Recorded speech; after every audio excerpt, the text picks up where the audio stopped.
investigador Alejandro Olmos Gaona, que seguramente para nuestro gusto es la persona que más debe saber de deuda externa en el país. ¿Qué tal, Alejandro? Raúl Varela y Carlos Márquez, los saludamos. ¿Cómo le va? ¿Qué tal? ¿Cómo están ustedes? Gracias por contactarme. Por favor. Sabemos que está con la agenda un poco apretada hoy, así que vamos a ser un poco rápidos en esto. Más allá de... Ya terminé con las agendas anteriores, ahora estoy más libre. Ah, bueno. Tenemos 22 minutos para usted, así que vamos relajados. Perfecto. Entonces, Alejandro. Usted, es una persona que sabe muchísimo del tema de deuda externa, pero además también ha escrito y ha hablado mucho del tema YPF. Estos días, conocimos el fallo de la justicia de Estados Unidos sobre YPF. ¿Nos podría decir lo que usted piensa sobre este fallo y qué es lo que tendría que hacer Argentina? Bueno, primero unas cuestiones previas que me interesa remarcar. Si bien yo no creo en las conspiraciones, aquí me resulta muy sugestivo, primero el famoso fallo de 16.000 millones de dólares para un grupo que había comprado en 16 millones de dólares los derechos para litigar. En segundo lugar, que la jueza Presca haya decidido la entrega de las acciones y esto haya sido una especie de terremoto. Todos los medios titularon en cuerpo catástrofe, esto como que se venía algo impresionante. Y en tercer lugar, el único responsable de esta tragedia que ocurre con YPF es el actual gobernador de la provincia de Buenos Aires, Axel Kicillof. Él decidió expropiar, él fue el causante del desastre, él fue el causante de todo. Y toda la gente, por ahí de buena fe, que lee esto, se convence de algo que es de una falsedad absoluta. Pero como todos los medios incentivan esto, y claro, nadie es experto en el tema, y algunos pueden estar convencidos que efectivamente el pobre Kicillof fue el autor del desastre. Nadie se va a tomar el trabajo de ir al diario de sesiones de la Cámara de Diputados y Senadores y ver que esto no fue una decisión de un funcionario, sino del Congreso de la Nación, que a través de una ley, la 26741, decidió expropiar el 51% de las acciones. Y votaron a favor no solo el peronismo, sino la gran mayoría de los radicales, legisladores de la provincia, y entre los radicales diría los más prominentes, Ricardo Gil Lavedra, Mario Negri, Luis Naideno, Gerardo Morales, pero parece que eso no existió. Parece que Kicillof es el malo de la película. Por eso me interesa aclarar esto, porque a la gente se la está convenciendo de algo que no es. Inclusive algunos periodistas que no podrían caer en estas torpezas, como Carlos Pañi en La Nación, es decir, no hablan de esto, es decir, hablan de los antecedentes, los esquenazis, de cosas que hicieron mal, por supuesto, pero acá es relevante mostrar esto y mostrar, además, que pareciera que acá estamos en épocas preeleccionarias y esto tiene un claro objeto, demonizar un sector político a través de una de sus personas más importantes, porque el gobernador de la provincia de Buenos Aires es el único que tiene poder para enfrentar al desquiciado presidente que tenemos.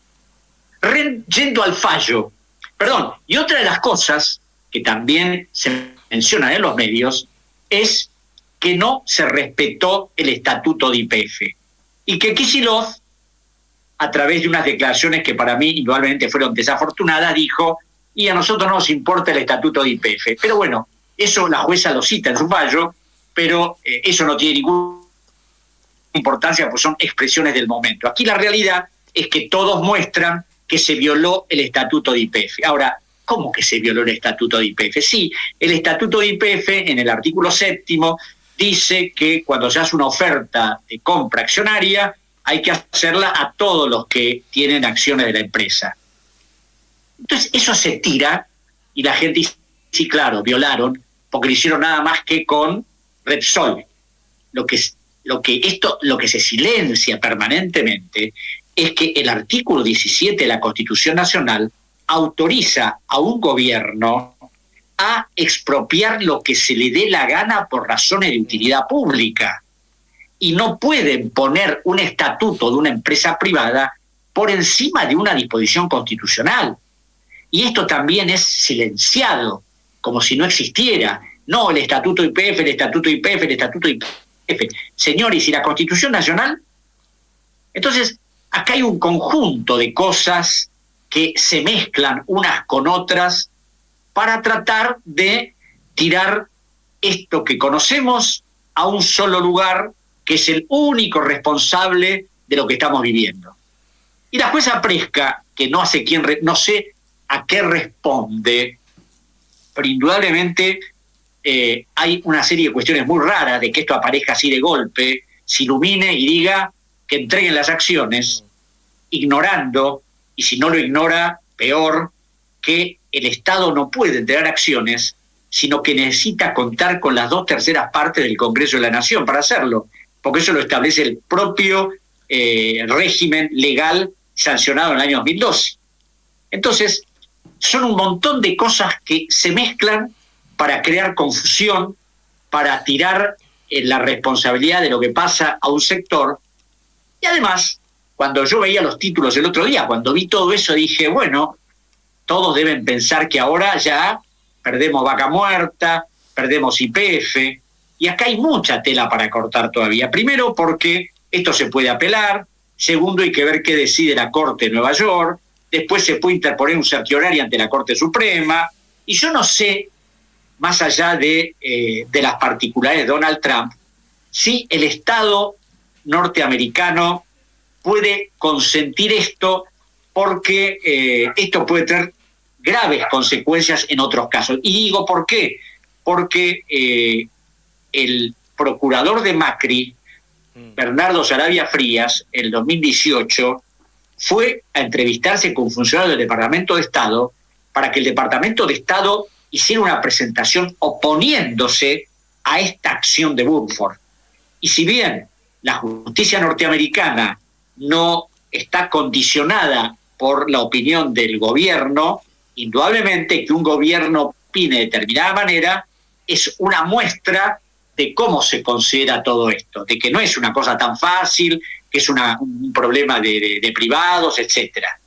Por otra parte, entre las cosas extrañas de toda esta situación está que el procurador del Tesoro que tenemos, el doctor Santiago Castro Videla, es socio del estudio de abogados del doctor Alberto Bianchi, que es un prominente jurista, experto en derecho administrativo, que fue llamado por Burford a opinar como testigo.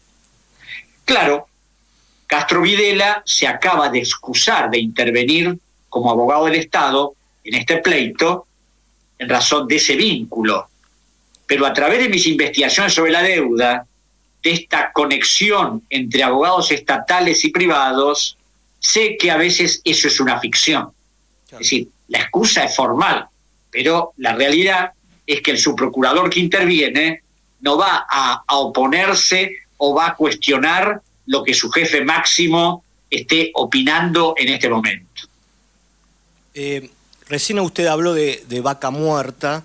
¿Se podría haber desarrollado Vaca Muerta sin la expropiación de YPF, estando en manos privadas YPF? ¿Usted qué piensa al respecto? Pero no, de ninguna manera. Es decir, acá hay una realidad. Miren, yo se los puedo mandar si ustedes quieren. Sí, sí. Yo preparé un dictamen en disidencia cuando se presentó el proyecto de ley en el 2012 en ese momento, para el diputado Pino Solanas. Porque si bien Pino votó a favor de la expropiación, en el dictamen nosotros dijimos que había que no solo expropiar el 51 de Repsol, sino 25 de los Eskenazi. Que si eso se hubiera hecho, este problema hoy no lo teníamos. Claro. Ahora bien, es decir, era imposible que YPF en manos de Repsol desarrollara Vaca Muerta, porque a Repsol, que fue una empresa a la que se le entregó YPF cuando no era una empresa con antecedentes petrolíferos significativos, lo único que le interesó fue depredar YPF. Es decir, no hubo capitalizaciones, sino que hubo entrega permanente de dividendos a los accionistas españoles. Es decir, Repsol lo que quiso fue destruir YPF, quedarse con YPF y dejarla sin nada. Eso a través del análisis que yo hice y que se los puedo mandar para que ustedes lo vean. Sí, cómo no. Entonces, uno muestra cuál fue la actitud de Repsol. Si el Estado no expropiaba, hoy la Argentina no tenía vaca muerta. Hubiera estado en manos de cualquiera, porque Repsol esto lo hubiera negociado con cualquiera.